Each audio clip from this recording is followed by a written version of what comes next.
பெரியவர்களே,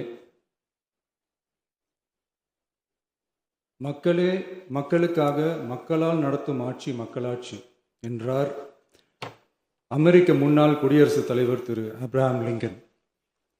இன்றைக்கு அமைந்துள்ள மக்களாட்சி மலர்வதற்கு மக்களிடம் உள்ள பெரும் எதிர்பார்ப்பு, அவர்களுடைய எதிர்பார்ப்புகளை இப்பேரவையின் கவனத்திற்கு கொண்டு வந்து அதனை செயல்படுத்துவதற்கான திட்டங்களை, சட்டங்களை அமல்படுத்த வேண்டிய பொறுப்பு இப்பேரவைக்கு உள்ளது. அதிகமான மக்கள் அதிக நன்மைகளை இந்த ஆட்சி காலத்தில் நன்மை பெற்றுள்ளார்கள் என்கிற வகையில் நம்முடைய செயல்பாடுகள் அமைய வேண்டும். இங்கே அனைவரும் சமம்.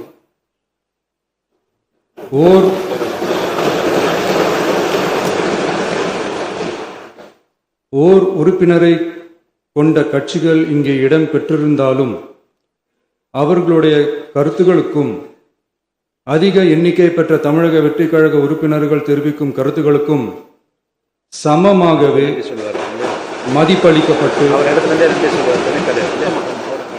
நல்லவை ஏற்கப்பட்டு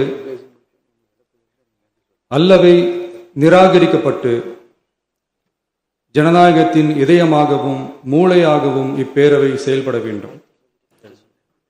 அதற்குரிய வகையில் பெருமை வாய்ந்த வரலாற்று சிறப்பு கொண்ட இப்பேரவையை நடத்தி செல்லும் பண்பை பெற்றுள்ளவரையே தமிழக வெற்றி கழகம் முன்மொழிந்து தாங்கள் இன்றைக்கு இந்த ஆசனத்தில் அமர்ந்துள்ளீர்கள்.